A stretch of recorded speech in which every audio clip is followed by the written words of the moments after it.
Hi dear students, welcome back to ಅವಿಯನ್ಸ್ physics class. ಇವತ್ತಿನ class ಅಲ್ಲಿ ನಾವೇನ್ ಮಾಡೋಣ, AC ಚಾಪ್ಟರ್ ನ question bank 3 marks questions discuss ಮಾಡೋಣ. ಕ್ವಶನ್ ಬ್ಯಾಂಕಿನ questions 3 marks questions from the chapter AC. Okay, without wasting time, let us start the questions.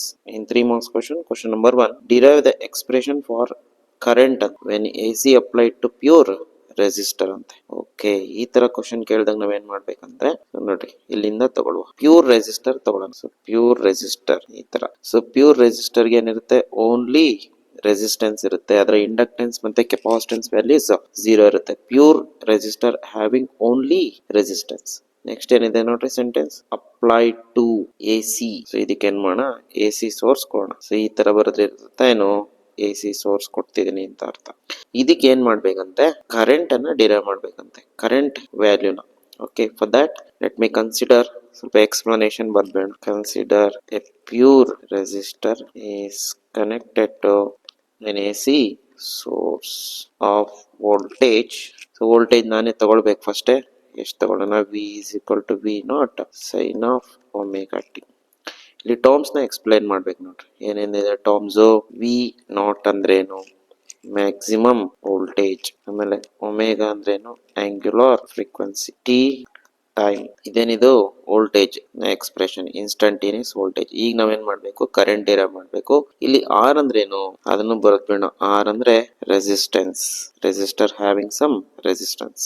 ಈಗ current value divide ಮಾಡ್ಬೇಕಂದ್ರೆ ಏನ್ ಮಾಡೋಣ, ಅಕಾರ್ಡಿಂಗ್ ಟು ಓಮ್ಸ್ ಲಾ ತಗೊಂಡ್ಬೇಡ. According to Ohm's law ಏನಂತ ಬರೀಬಹುದು, ನೀವೇನೇ ಬರೀತೀರಿ ಈಕ್ವೇಶನ್ ಅದಕ್ಕೊಂದು ಎಲ್ಲಿಂದ ಬಂತು ಅಂತ ತಗೊಳ್ಬೇಕಾಗ್ತದೆ. ಸೊ ಇಲ್ಲಿ ಓಮ್ಸ್ ಲಾ ಇಂದ ಓಮ್ಸ್ ಲಾ ಅಪ್ಲೈ ಮಾಡ್ತೀನಿ. ವಿ ಅಂದ್ರೆ ಇನ್ಸ್ಟಂಟೇನಿಯಸ್ ವೋಲ್ಟೇಜ್, ಐ ಅಂದ್ರೆ ಇನ್ಸ್ಟಂಟೇನಿಯಸ್ ಕರೆಂಟ್, ಆರ್ ಅಂದ್ರೆ ರೆಸಿಸ್ಟೆನ್ಸ್ ವ್ಯಾಲ್ಯೂ. ಬರೀ ರೆಸಿಸ್ಟೆನ್ಸ್ ಇಂದ ಆರ್ ಬರುತ್ತೆ. ನೋ, ಐ ಏನಾಗುತ್ತೆ, ವಿ ಬೈ ಆರ್ ಆಗುತ್ತೆ. So I is equal to, what is V from this equation, V0 sine of omega t divided by R ಇದೆ.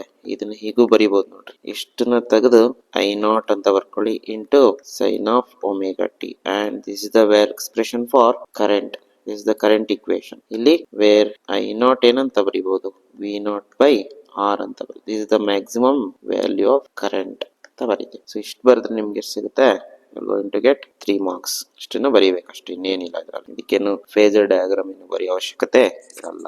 Next question, show that average power over a complete cycle is 0 in case of a capacitor is connected to AC ಅಂತ. average power over a complete cycle 0 ಅಂತ ತೋರಿಸ್ಬೇಕು. First ಏನ್ ಮಾಡೋಣ ಅದಕ್ಕೆ. Okay, ಇಲ್ಲಿ ನಾವೇನ್ ಮಾಡ್ಬೇಕಾಗ್ತದೆ ಅಂದ್ರೆ, capacitor connected to AC circuit ಅಲ್ವಾ, ಇದ್ರದ್ದು ಕರೆಂಟ್ ಮತ್ತೆ ವೋಲ್ಟೇಜ್ ಅನ್ನ ತಗೊಳ್ಬೇಕು. ಅದ್ರ ಕರೆಸ್ಪಾಂಡಿಂಗ್ ಇನ್ಸ್ಟಂಟೇನಿಯಸ್ ಪವರ್ ನ ಬರ್ಕೊಳ್ಬೇಕು. Okay, instantaneous power across the capacitor is P is equal to instantaneous voltage into instantaneous current. So P is equal to instantaneous voltage is V0 sin of omega t and current is I0 cos omega t. Okay, so cos omega t. So ಇದನ್ನ ಹೀಗೆ ಬರ್ಕೊಳ್ಳೋಣ. Constants ಏನು, V0 I0 ಎರಡನ್ನು ಒಂದ್ ಕಡೆ ಬರ್ಕೊಳ್ಳೋಣ. Into ಉಳಿಯೋದೇನು sin of omega t into cos of omega t. Instantaneous power ನ integrate ಮಾಡಿದ್ರೆ over a complete cycle average power ಬರುತ್ತೆ. So average power dissipation over a complete cycle is given by P average is equal to integration 0 to capital T over a complete cycle, P into dt over integration 0 to T dt. So this is how we can find out the average power. ಅಲ್ಲಿಗೆ integrate ಮಾಡಿ ಏನಾಗ್ತದೆ, P average is equal to integration from 0 to T. Instantaneous power ಎಷ್ಟಿದೆ ಇದೆ ನೋಡಿ, ಇದೆ instantaneous power. So V0 I0 sin of omega t into cos of omega t divided by integration from 0 to t dt. ಈಗ numerator ಅಲ್ಲಿ ಯಾವ್ದು constant ಇದೆ, V0 I0 ಆಚೆ ತೆಗೆದಿಟ್ಕೊಳ್ಳಿ. Integration ಒಳಗಡೆ ಉಳ್ಕೊಳ್ಳೋದೇನು 0 to t sin of omega t into cos of omega t whole divided by integration of dt is small t. So limits ಅನ್ನ ಹಾಕಿದ್ರೆ ಏನಾಗುತ್ತೆ, so capital T ಉಳ್ಕೊಳ್ಳೋದು. Hope ನಿಮ್ಗೆ ಇದು ಗೊತ್ತಾಗಿದೆ ಅನ್ಕೊಂಡಿದ್ದೀನಿ. ಓಕೆ, ನಾವು P average is equal to V0 I0 by capital T. ಇದನ್ನ integrate ಮಾಡಿದ್ರೆ ಇದನ್ನೇನಂತ ಬರ್ಕೊಳ್ಬೋದು ನಾವು, sin theta into cos theta. Can write, integration ಹಾಗೆ ಇರಲಿ 0 to t ಇಷ್ಟು ಮಾತ್ರ. ಎಷ್ಟು ಮಾತ್ರ ಏನಂತ ಬರ್ಕೋಬಹುದು ಅಂದ್ರೆ sin 2 theta ಅಂತ ಬರ್ಕೋಬಹುದು. sin 2 omega t divided by 2. It looks like sin 2 theta is 2 sin theta into cos theta. ಹೌದಲ್ಲ? ಸೊ ಈಗ ಇದನ್ನ ಇಂಟಿಗ್ರೇಟ್ ಮಾಡಿ ಇಂಟು ಡಿ ಟಿ ಬರ್ಕೊಂಡೆಲ್ಲ ನೋಡಿ dt. ಸೊ ಇದನ್ನ ಇಂಟಿಗ್ರೇಟ್ ಮಾಡಿದ್ರೆ ನಿಮಗೆ V naught I naught by t ಹಾಗೆ ಇರುತ್ತೆ. sin 2 theta over a complete cycle ಏನಾಗುತ್ತೆ 0 to 0. ಹಾಗಾಗಿ ಓವರ್ ಎ ಕಂಪ್ಲೀಟ್ ಸೈಕಲ್ ಇದೇನಾಗುತ್ತೆ 0 ಬಂದ್ಬಿಡುತ್ತೆ. ಅಲ್ಲಿಗೆ P average is equal to 0 ಇಷ್ಟನ್ನ ಬರೆದ್ರೆ ಸಾಕು. ಇದು ನೋಡ್ರಿ, this over a complete cycle integration of sine theta over a complete cycle will be 0. ಹಾಗಾಗಿ ಇದು 0 ಆಗ್ಬಿಡುತ್ತೆ. ಸೊ ಈ ಟರ್ಮ್ ಕಂಪ್ಲೀಟ್ 0 ಆಗುತ್ತೆ. ಸೊ ಇಷ್ಟು 3 marks ಗೆ ಬರೆಯುವಂಥದ್ದು. ಇಷ್ಟು ಬರೆದ್ರೆ ಸಾಕು. Next question number 3. Derive an expression for average power dissipated in series LCR circuit ಅಂತ. ಆವರೇಜ್ ಪವರ್ ಬರ್ಕೊಳ್ಬೇಕು. ಆವರೇಜ್ ಪವರ್ ಇಲ್ಲೂ ಆವರೇಜ್ ಪವರ್ ನೇ ಕೇಳಿದ ನೋಡಿ ಥರ್ಡ್ ಕ್ವಶನ್. ಬಟ್ ಎಂತ ಸರ್ಕ್ಯೂಟ್ ಇದು LCR ಸರ್ಕ್ಯೂಟ್. LCR ಸರ್ಕ್ಯೂಟ್ ಅಲ್ಲಿ ಹೆಂಗ್ ಸರ್ ಕಂಡಿಡಿಯೋದು? ಇಲ್ಲಿ ಅಗೇನ್ ಸೇಮ್ ಪ್ರೊಸೀಜರ್ ನ ಫಾಲೋ ಮಾಡಿ. ಏನ್ ಸರ್ ಪ್ರೊಸೀಜರ್ ಅಂದ್ರೆ ಫಸ್ಟ್ ಇನ್ಸ್ಟಂಟೇನಿಯಸ್ ಪವರ್ ಬರ್ಕೊಳ್ಳಿ, ಅದನ್ನ ಇಂಟಿಗ್ರೇಟ್ ಮಾಡಿ over a complete cycle average power ಸಿಗುತ್ತೆ ಅಷ್ಟೇ. ನಾವು instantaneous power is given by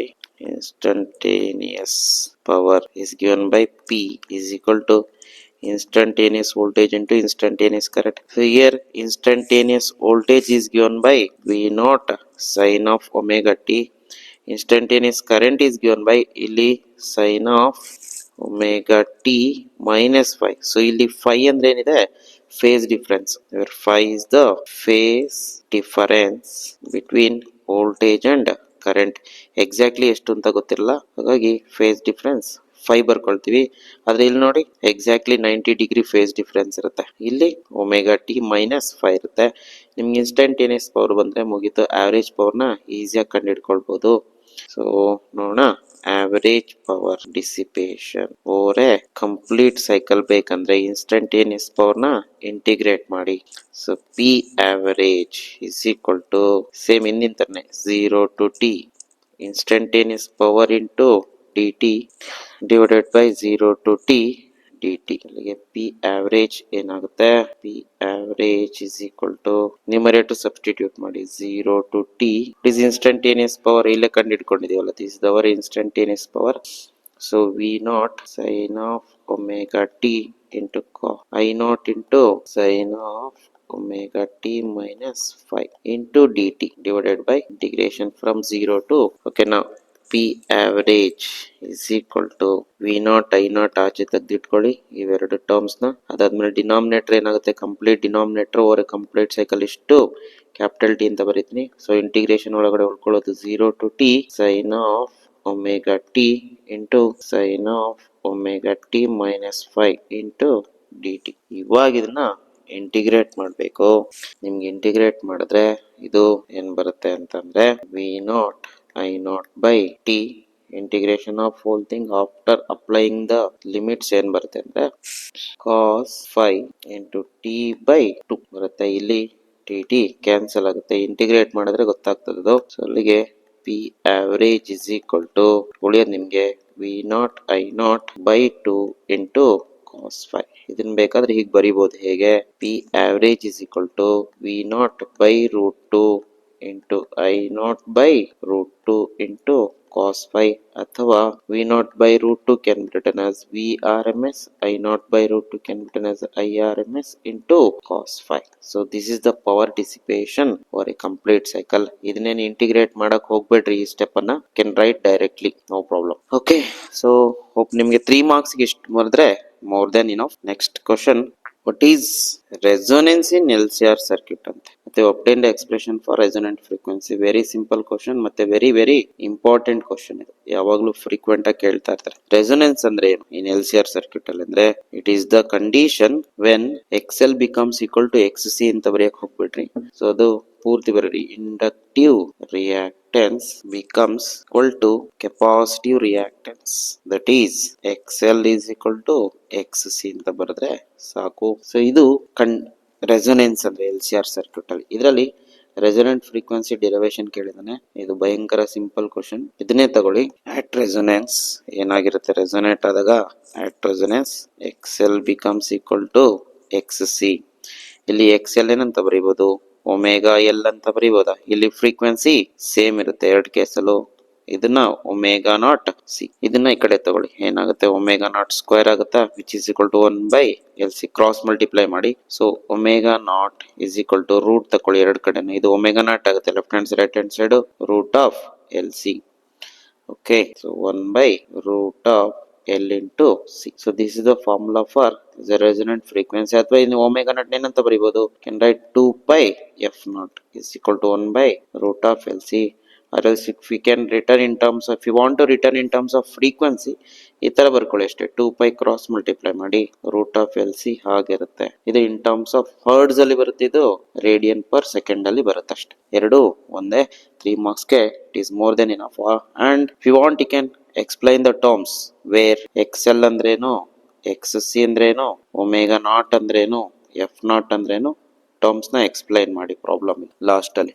L ಅಂದ್ರೇನು, ಸಿ ಅಂದ್ರೇನು, ಮಾರ್ಕ್ಸ್ ಕಟ್ ಆಗುತ್ತೆ ಅಂತ ಅನ್ಸಿದ್ರೆ just explain the terms, or else you can leave, no problem. Next ಅಲ್ಲಿಗೆ 4ನೇ ಕ್ವಶನ್ ಮುಗೀತು. ನೆಕ್ಸ್ಟ್ 5th ಕ್ವಶನ್ ಏನಿದೆ, 5th ಕ್ವಶನ್ ಅಂದ್ರೆ ಎಕ್ಸ್ಪ್ಲೈನ್ ಹೌ ಅಂತೆ, ಹೇಗೆ, ಏನು, power dissipated by writing the expression for power factor in case of pure inductor, pure resistor and series LCR circuits ಅಂತೆ. Okay, ನಾವೇನ್ ಮಾಡ್ಬೇಕು ಇಲ್ಲಿ ನೋಡ್ರಿ, writing the expression of power factor ಅಂತ. ಸೊ ಪವರ್ ಫ್ಯಾಕ್ಟರ್ ಎಕ್ಸ್ಪ್ರೆಷನ್ ಬರ್ಕೊಂಡು, power factor ಏನಿದೆ, power factor cos 5, ಇದ್ರ expression ಬರ್ಕೊಂಡು ಏನ್ ಮಾಡ್ಬೇಕಂತೆ, ಹೌ ಪವರ್ ಈಸ್ ಡಿಸಿಪೇಟೆಡ್ ಅಂತ ಕೇಳಿದ್ರೆ, ಸೊ ಈ ಎಕ್ಸ್ಪ್ರೆಷನ್ ಯೂಸ್ ಮಾಡಿ ಪವರ್ ಡಿಸಿಪೇಷನ್ ಏನಾಗುತ್ತೆ ಅಂತ ಎಕ್ಸ್ಪ್ಲೈನ್ ಮಾಡ್ಬೇಕಂತ. ಯಾವ್ದಕ್ಕೆ? ಫಸ್ಟ್ ಒನ್ ಪ್ಯೂರ್ ಇಂಡಕ್ಟ್ ಅಂತ. So first one for pure inductor, phi ಏನಾಗಿರುತ್ತೆ, ಎಕ್ಸಾಕ್ಟ್ಲಿ 90 ಡಿಗ್ರಿ ಇರುತ್ತಾ, ದೇರ್ ಫೋರ್ ಕಾಸ್ 5 ಏನಾಗುತ್ತೆ, cos 90 degree. So cos 90 degree is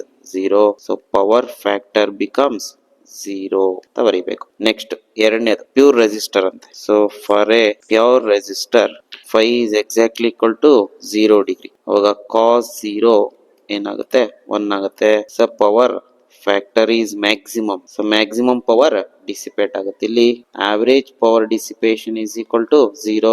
ಇಲ್ಲಿ average power dissipation is equal to maximum ಅಂತ ಬರೀಬಹುದು. ನೆಕ್ಸ್ಟ್ ಮೂರನೇದು ಪವರ್ ಫ್ಯಾಕ್ಟರ್, ಪವರ್ ಡಿಸಿಪೇಷನ್ ಕೇಳೋಣ ನಾವು. Correct, power dissipation is 0, is power dissipation maximum and it is given by VRMS into IRMS. Next in case of series LCR circuit, series LCR circuit ಅಲ್ಲಿ 5 ನೇ ಇರುತ್ತೆ. ಅಲ್ಲಿಗೆ average power dissipation ಏನಾಗುತ್ತೆ, VRMS IRMS into cos 5 ಇರುತ್ತೆ. So ಇದು power ಗಳ expressions. You can write power dissipation is maximum here. So maximum power dissipate ಆಗುತ್ತೆ pure resistor ಅಲ್ಲಿ. ಇದರಲ್ಲಿ 5 ಎಷ್ಟಂತ ಗೊತ್ತಿರಲ್ಲ ಎಲ್ಸಿಆರ್ ಸರ್ಕ್ಯೂಟ್ ಅಲ್ಲಿ, ಹಾಗಾಗಿ ಎಲ್ಸಿಆರ್ ಸರ್ಕ್ಯೂಟ್ ಅಲ್ಲಿ ಪವರ್ ಡಿಸಿಪೇಷನ್ 5 ಮೇಲೆ ಡಿಪೆಂಡ್ ಆಗಿರುತ್ತೆ. But in case of resistor ಮತ್ತೆ ಇಂಡಕ್ಟರ್ ಅಲ್ಲಿ 5 ವ್ಯಾಲ್ಯೂ ನಮಗೆ ಗೊತ್ತಿರುತ್ತೆ, ಎಕ್ಸಾಕ್ಟ್ಲಿ 90, ಎಕ್ಸಾಕ್ಟ್ಲಿ 0 ಅಂತ. ಹಾಗಾಗಿ ಆವರೇಜ್ ಪವರ್ ಡಿಸಿಪೇಷನ್ಸ್ ನ ಈಸಿಯಾಗಿ ಬರೀಬಹುದು ನಾವು. ಎಲ್ಸಿಆರ್ ಸರ್ಕ್ಯೂಟ್ ಅಲ್ಲಿ 5 ಎಷ್ಟಂತ ಗೊತ್ತಾದ್ರೆ ಆವರೇಜ್ ಪವರ್ ಡಿಸಿಪೇಷನ್ ಬರೀಬಹುದು, ಅದರ್ವೈಸ್ ಆ ಫಾರ್ಮುಲಾ ಹಾಗೆ ಉಳ್ಕೊಳ್ತದೆ. Next question, give the construction and working of transformer ಅಂತ. ಸೊ ಕನ್ಸ್ಟ್ರಕ್ಷನ್ ಮತ್ತೆ ವರ್ಕಿಂಗ್. ಸೊ ಫಸ್ಟ್ ಕನ್ಸ್ಟ್ರಕ್ಷನ್ ಬರೆಯೋಣ. ಏನಂತ ಬರೆಯೋಣ, ಟ್ರಾನ್ಸ್ಫಾರ್ಮರ್ ಅಲ್ಲಿ ಏನಿರುತ್ತೆ, else you can write the diagram, can show the diagram. So ಹೀಗಿರುತ್ತೆ ಅದ ಟ್ರಾನ್ಸ್ಫಾರ್ಮರ್. ಇದು ಕೋರ್ ಆಫ್ ದ ಟ್ರಾನ್ಸ್ಫಾರ್ಮರ್, ಇದು ಪ್ರೈಮರಿ ಕಾಯಿಲ್, ಇದು secondary coil, and can take the output over here and we can take the input over, can give the input here. AC input ಅನ್ನ ಕೊಡ್ಬೇಕು, ಈ ಕಡೆ output ಬರುತ್ತೆ. ಹಾಗಾದ್ರೆ okay, can we write like this? It consists of primary and secondary coils as shown in figure, and also magnetic core and also magnetic core. ಅಷ್ಟು ಬರೆದ್ರೆ ಸಾಕು. Next working ಅಂತ ಕೇಳೋರು ನೋಡ್ರಿ, ವರ್ಕಿಂಗ್ ಏನಂತ ಬರೆಯುವಂಥದ್ದು. ವರ್ಕಿಂಗ್ ಇಲ್ಲೇನಾಗುತ್ತೆ, ಇನ್ಪುಟ್ ವೋಲ್ಟೇಜ್ ಯಾವ್ದು ಕೊಡ್ತೀರಾ, input voltage is given to primary coil. So primary coil input voltage ಯಾವ್ದಿರ್ಬೇಕು, AC. Input AC voltage is given to primary coil. Now ಏನಾಗುತ್ತದೋ, it generates changing magnetic flux around it. So ಏನಾಗುತ್ತೆ, AC current vary ಆಗೋದ್ರಿಂದ magnetic field change ಆಗುತ್ತೆ, ಅದ್ರ ಸುತ್ತ magnetic field changing magnetic flux generate ಆಗುತ್ತೆ. ಅದೇನಾಗುತ್ತೆ, this linked with the secondary coil. ಅವಾಗೇನಾಗುತ್ತೆ, due to induction ಇದೇನಾಗುತ್ತೆ, ಸೆಕೆಂಡರಿ ಜೊತೆ ಲಿಂಕ್ ಆಗುತ್ತೆ. ಸೊ ಇಂಡಕ್ಷನ್ ಇಂದ ಏನಾಗ್ತದೆ, change in magnetic flux change ಆಗೋದ್ರಿಂದ ಡ್ಯೂ ಟು ಎಲೆಕ್ಟ್ರೋಮ್ಯಾಗ್ನೆಟಿಕ್ ಇಂಡಕ್ಷನ್ ಏನಾಗ್ತದೆ, voltage induces across the secondary coil. So output is taken across secondary coil. I think ಎಷ್ಟು ಬರೆದ್ರೆ ಸಾಕಾಗ್ತದೆ 3 ಮಾರ್ಕ್ಸ್ಗೆ. ನೆಕ್ಸ್ಟ್ ಬರೆಯೋದು. Next question, mention any 3 sources of energy loss in transformer. Energy loss in transformer ಬರೀಬೇಕು. ಒಂದನೇದು just mention ಮಾಡ್ಬೇಕಷ್ಟೇ, copper loss, ಆಮೇಲೆ ಎರಡನೇದು iron loss, ಮೂರನೇದು flux leakage, ಆಮೇಲೆ ಕೆಂಡ್ರೈಟ್ ಹಿಸ್ಟೆರಿಸಿಸ್ ಲಾಸ್. ಯಾವ್ದಾದ್ರು 3 ಈಸಿ ಆಗಿರೋಂಥದ್ದನ್ನ ಬರೀರಿ ಅಷ್ಟೇ. ಹೋಪ್ ನಿಮ್ಗೆ ಇದು ಕ್ವಶನ್ ಗೊತ್ತಾಗಿದೆ ಅನ್ಕೊಂಡಿದೀನಿ. Can we take the next question? Yes, numerical type ಇದೆ ಇಲ್ಲಿ ಕ್ವಶನ್ಸ್. ನೋಡೋಣ. A light bulb is rated 100 watt for 220 volt supply ಅಂತ. ಇಲ್ಲೇನಿದೆ, ಒಂದು ಬಲ್ಬ್ ಇದೆ, ಬಲ್ಬ್ ಈಸ್ ದೇರ್. ಸೊ ಬಲ್ಬಿನ ಪವರ್ ಎಷ್ಟು? 100 ವ್ಯಾಟ್. ಸೊ ಎಷ್ಟು ವೋಲ್ಟೇಜ್ ಕೊಟ್ರೆ 100 ವ್ಯಾಟ್? 220 ವೋಲ್ಟ್ ಸಪ್ಲೈ ಕೊಟ್ರೆ ಅದು 100 ವ್ಯಾಟ್ ಅಷ್ಟು ಬೆಳಕು ಬರುತ್ತೆ ಬಲ್ಬ್ ಅಲ್ಲಿ. ನೆಕ್ಸ್ಟ್ ಏನ್ ಕಂಡುಹಿಡಿಬೇಕಂತೆ, ಡೈರೆಕ್ಟ್ ಕೇಳಿದ್ರೆ ನೋಡ್ರಿ, find the resistance of the bulb. Very very easy question. So ಏನ್ ಮಾಡೋಣ, ಫಸ್ಟ್ ಮಾಮೂಲಿ ರೆಸಿಸ್ಟೆನ್ಸ್ ಅಲ್ವಾ, so no problem, you can use the formula power is equal to V square by R, ಅಥವಾ R is equal to ಏನಾಗುತ್ತೆ, resistance of the bulb V square by T. First question. So V ಎಷ್ಟು? 220 square ಇದೆ, square divided by power ಎಷ್ಟು? 100. ಅಲ್ಲಿಗೆ ಏನಾಗುತ್ತೆ, 484 ಬರುತ್ತಾ? Okay, 484 ohm is the answer. Next ಇನ್ನೊಂದು question ಇದೆ ಅದರಲ್ಲಿ, peak voltage of the source ಅಂತೆ. ಸೊ ಸೋರ್ಸ್ ವೋಲ್ಟೇಜ್ ನ ಪೀಕ್ ವ್ಯಾಲ್ಯೂ ಕಂಡುಹಿಡಿಬೇಕು. ಇಲ್ಲಿ ಏನ್ ಮಾಡ್ತೀವಿ ನಾವು, ಇದನ್ನೇ ನಾವು ಸಪ್ಲೈ ಅಂತ ಇಟ್ಕೋಣ. ಸಪ್ಲೈ ಇದೆ, supply actually. So supply voltage ಯಾವಾಗಲೂ ಏನ್ ತಗೊಳ್ಬೇಕು, supply voltage is always taken as RMS voltage which is 220 volt. So RMS ತಗೊಂಡಾಗ ನಾವು ಅದಕ್ಕೆ ಪೀಕ್ ಕೊಟ್ಟಿದ್ದ ನೋಡಿ, peak value ಕಂಡುಹಿಡಿಯೋದು. V know that second question, V RMS is always equal to V naught by root 2. So V naught ಏನಾಗುತ್ತೆ, V RMS into root 2. So peak value, this the peak value. V RMS 220 into root 2 is root 2, 1.414. So V naught ಎಷ್ಟು ಬರುತ್ತೆ, around 311 volt ಬರುತ್ತೆ ನೋಡಿ. This is the value of peak voltage. Next ಮೂರನೇದು, RMS current through the bulb ಅಂತೆ. RMS current ಹೇಗೆ ಕಂಡುಹಿಡಿಯೋದು, using Ohm's law. IRMS is equal to VRMS divided by, ಇಲ್ಲಿ opposition part resistor ಒಂದೇ ಇರೋದು, ಹಾಗೆ you can write directly the resistance. So ಅಲ್ಲಿಗೆ IRMS is equal to VRMS 220 divided by resistance value ಎಷ್ಟಿದೆ, 484 volt. ಸರಿಯಾ, 484 ohm. So IRMS is equal to 220 by 484 gives 0.454 ampere. 0.454. Sorry, 454 ampere is the. So ಇಷ್ಟು answers ಗಳು 3 correct ಬಂದಿದೆ. Okay, next question number 9. ಇದು numerical type ಇದೆ. The RMS voltage and the RMS current through an AC circuit of 50 volt and 2 ampere respectively. ಎಂತ circuit ಇದು, AC circuit. First thing, so ಯಾವ element ಇದೆ ಗೊತ್ತಿಲ್ಲ, AC circuit ಅಂತ ಕೊಟ್ಟಿದ್ದಾರೆ. So ಯಾವ್ದಾರು ಎಲಿಮೆಂಟ್ ಇರ್ಬೋದು. ಅದರಲ್ಲಿ RMS ವೋಲ್ಟೇಜ್ ಮತ್ತೆ RMS ಕರೆಂಟ್ ಎಷ್ಟಿದೆ, 50 ವೋಲ್ಟ್. ಸೊ ಅಂದ್ರೆ VRMS is 50 volt and IRMS ಅವನೇ ಕೊಟ್ಟಿದ್ದಾನೆ. RMS ಕರೆಂಟ್ ಅನ್ನ RMS is equal to 2 ampere ಅಂತ ಕೊಟ್ಟಿದ್ದಾರೆ. ನೆಕ್ಸ್ಟ್ ಏನ್ ಕಂಡಿದ್ದೀವಿ, average power across the circuit is 50 watt ಅಂತ. ಹಾಗಾದ್ರೆ ಇಲ್ಲಿ ಪವರ್ ಡಿಸಿಪೇಷನ್ ಕೊಟ್ಟಿದ್ದಾನೆ. ಆವರೇಜ್ ಪವರ್ ಡಿಸಿಪೇಷನ್ ಎಷ್ಟಿದೆ, 50 ವ್ಯಾಟ್ ಇದೆ. ಇದೆಂತ ಸರ್ಕ್ಯೂಟ್ ಅಂತ ನಮ್ಗೆ ಎಲಿಮೆಂಟ್ಸ್ ಯಾವ್ದಿದೆ ಅಂತ ಗೊತ್ತಿಲ್ಲ, ಅನ್ನೋನ್ ಎಲಿಮೆಂಟ್ಸ್. ಓಕೆ, ಸೊ ಅದನ್ನ ಜ್ಞಾಪಕ ಇರಬೇಕು. What is the phase difference between voltage and current ಅಂತ ಕೇಳಿದಾನೆ. So a very easy question and direct question. ಈಗ ಏನ್ ಮಾಡಿ, VRMS IRMS P ಆವರೇಜ್ ಕೊಟ್ಟಿದ್ದಾನೆ. ನಮ್ಗೆ ಗೊತ್ತಿರೋ ರಿಲೇಷನ್ ಒಂದೇ, ಯಾವುದು, P average is equal to VRMS IRMS into cos. Very simple relation, direct relation. So P average ಎಷ್ಟು, 50 watt is equal to VRMS 50 into IRMS 2 into cos 5. So 50 cancel ಆಗುತ್ತೆ, ಉಳಿಯೋದು ನಿಮಗೆ cos 5 is equal to 1 by 2. ಅಲ್ಲಿಗೆ face difference ಕೇಳಿದ್ವಿ 5. So 1/2 ಯಾವಾಗ ಬರುತ್ತೆ, it's when it is 60 degree ಇದ್ದಾಗ ಅಷ್ಟೇ. So this the answer. Easy question. Can take next question. A pure inductor ನೋಡ್ರಿ ಎಲಿಮೆಂಟ್ ಗೊತ್ತಾಗ್ಬಿಡುತ್ತೆ ನಮಗೆ. Pure inductor 25 milli henry is connected to 220 volt source ಅಂತ ಇಲ್ಲಿ ಬರ್ಕೊಂಡ್ಬೇಡ. ಫಸ್ಟ್ ಏನು ಎಲಿಮೆಂಟ್ ಬರ್ಕೊಳ್ಳಿ. ಫಸ್ಟ್ ಪ್ಯೂರ್ ಇಂಡಕ್ಟರ್ ಇದೆ, ಸದ್ಯಕ್ಕೆ ಇಂಡಕ್ಟರ್ ಮಾತ್ರ ಇದೆ. ಅದರ ಸೆಲ್ಫ್ ಇಂಡಕ್ಟೆನ್ಸ್ ಎಲ್ ಎಷ್ಟು 25 ಮಿಲಿ ಹೆನ್ರಿ. ಮತ್ತೆ ಸೋರ್ಸ್ ವೋಲ್ಟೇಜ್ ಎಷ್ಟು V R M S. Always source is given by supply voltage. Source voltage ನ ವಿ ಆರ್ ಎಂ ಎಸ್ ಅಂತ ತಗೊಳ್ಬೇಕು 220. Find the inductive reactance and R M S current ಅಂತ. Inductive reactance inductive reactance X L ಮತ್ತೆ R M S current ಇಂದ circuit ಅಂತೆ. So X L ಕಂಡುಹಿಡಿಬೇಕು ಮತ್ತೆ I R M S ಕಂಡುಹಿಡಿಬೇಕು.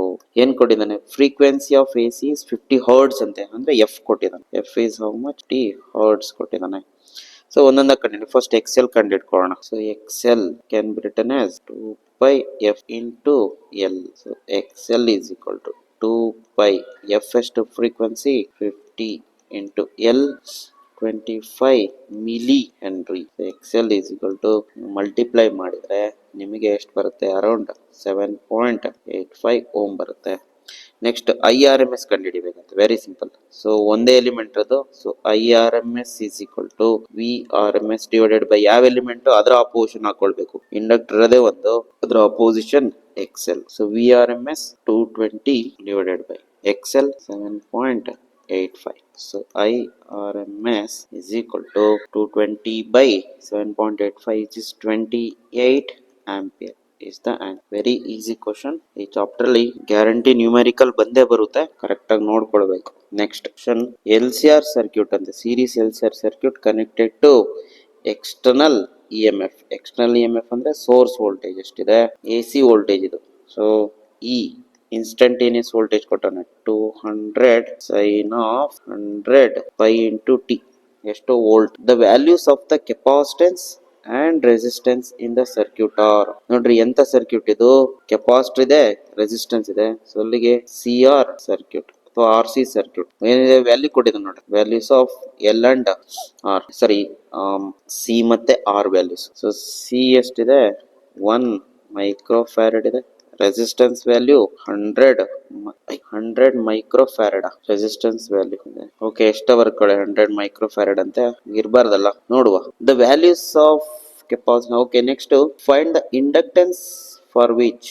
ಓಕೆ, ಇಂಡಕ್ಟೆನ್ಸ್ ಕಂಡುಹಿಡಿಬೇಕಂತೆ. ಹಾಗಾದರೆ ಇದು ಆರ್ ಸಿ ಸರ್ಕ್ಯೂಟ್ ಅಲ್ಲ, ಇದು complete L C R circuit. Inductance ಕಂಡುಹಿಡಿಬೇಕಂತ. For which current is maximum. Very very important condition. Current ಯಾವಾಗ ಮ್ಯಾಕ್ಸಿಮಮ್ ಇರುತ್ತೆ, current will be maximum in L C R circuit at resonance. Resonate ಆದಾಗ ಮಾತ್ರ circuit ಅಲ್ಲಿ current maximum ಇರುತ್ತೆ. ನಾವು ಕಂಡುಹಿಡಿಬೇಕಾದ್ರೆ L value it is L. ಇಲ್ಲಿ ಇದೇ ಟೈಮ್ ಅಲ್ಲಿ ರೆಸೊನೆಂಟ್ ಆಗಿದೆ ಅಂತ ಇಟ್ಕೊಳ್ಳೋಣ ಗಿವನ್ ಫ್ರೀಕ್ವೆನ್ಸಿಗೆ. ಅಲ್ಲಿಗೆ ನಾವೇನ್ ಮಾಡ್ಬೋದು, compare this with standard equation. Standard equation ಏನು, is equal to E naught sine of omega T. ನೋಡ್ರಿ ಇಲ್ಲಿ ಟಿ ಹಿಂದೆ ಇರೋದೆಲ್ಲ ಪೂರಾ ಒಮೆಗಾ. ಹಾಗಾದ್ರೆ ಕಂಪೇರಿಂಗ್ ದೀಸ್ ಟು ಇಕ್ವೇಶನ್ಸ್ ಏನಂತ ಬರ್ಕೊಳ್ಬಹುದು, comparing the equations omega can be written as 100 pi and you take this as resonant frequency ಅಂತಾನೆ ತಗೊಳ್ಳಿ. ಅದನ್ನ ಇದೇ ರೆಸೊನೆಂಟ್ ಫ್ರೀಕ್ವೆನ್ಸಿ ಅಂತ ತಗೊಳ್ಳಿ. ಹಾಗಾಗಿ ಇದೇ ಟೈಮ್ ಅಲ್ಲಿ ರೆಸೊನೇಟ್ ಆಗಿದೆ ಅಂತ ತಗೊಂಡ್ರೆ ನಾವೇನ್ ಮಾಡ್ಬೋದು, ಎಲ್ ವ್ಯಾಲ್ಯೂನ ಕಂಡುಹಿಡಿಬಹುದು. ಸೊ ಎಲ್ ವ್ಯಾಲ್ಯೂ ಏನು, omega naught is equal to omega naught square can be written as L C. ನಿಮಗೆ ಬೇಕಾದ್ರೆ L that can be written as, ಇದೆ ತಾನೇ formula for resonant frequency. So ಅಲ್ಲಿಗೆ ಎಲ್ ಏನಾಗುತ್ತೆ, ಇಲ್ಲಿ ಕ್ರಾಸ್ ಮಲ್ಟಿಪ್ಲೈ ಮಾಡಿದ್ರೆ omega naught square into C ಆಗುತ್ತೆ. ಅಲ್ಲಿಗೆ 1 by what is omega naught 100 pi square ಇದೆ, ಸ್ಕ್ವೇರ್ ಹಾಕ್ಬೇಕು ಇಂಟು ಸಿ ಎಷ್ಟು 1 ಮೈಕ್ರೋ. 1 micro is 10⁻⁶. ನೋಡ್ರಿ ಇಲ್ಲಿ ನಮಗೆ ರೆಸಿಸ್ಟೆನ್ಸ್ ವ್ಯಾಲ್ಯೂ ಅವಶ್ಯಕತೆನೇ ಇಲ್ಲ, ಹಾಗಾಗಿ ಅದೇನಾದ್ರು ಕೊಟ್ಟಿರಲಿ ನೋ ಪ್ರಾಬ್ಲಮ್. ಓಕೆ, ನಮಗೆ ಇಲ್ಲಿ ಇಂಪಾರ್ಟೆಂಟ್ ಏನು, ಕೆಪಾಸಿಟೆನ್ಸ್ ವ್ಯಾಲ್ಯೂ. ಸೊ ಅಲ್ಲಿಗೆ ಎಲ್ ಎಷ್ಟು ಬರುತ್ತೆ, if you calculate you are going to get 10 henry. So 10 henry is the value of self inductance in a circuit. ಇಷ್ಟು ನಮಗೆ ಗೊತ್ತಾಗಬೇಕು ಪ್ರಾಬ್ಲಮ್ ಮಾಡುವಾಗ. Next question. Okay dear students, ಇಲ್ಲಿಗೆ 3 marks questions complete ಆಗುತ್ತೆ. Next class ಅಲ್ಲಿ 5 marks questions discuss ಮಾಡೋಣ. So ದಯವಿಟ್ಟು ವಿಡಿಯೋಸ್ನ ಶೇರ್ ಮಾಡಿ, ಸಬ್ಸ್ಕ್ರೈಬ್ ಮಾಡಿ, ಮ್ಯಾಕ್ಸಿಮಮ್ ಸ್ಟೂಡೆಂಟ್ಸ್ಗೆ ರೀಚ್ ಆಗೋಗ್ ಮಾಡಿ. ಸೊ ನಿಮ್ಮ ಬೋರ್ಡ್ ಎಕ್ಸಾಮ್ಸ್ಗೆ ಬಹಳ ಹೆಲ್ಪ್ ಆಗ್ತದೆ ವಿಡಿಯೋಸ್. ದಯವಿಟ್ಟು ವಾಚ್ ಮಾಡಿ, ಕಂಪ್ಲೀಟ್ ವಾಚ್ ಮಾಡಿ. Thank you for watching.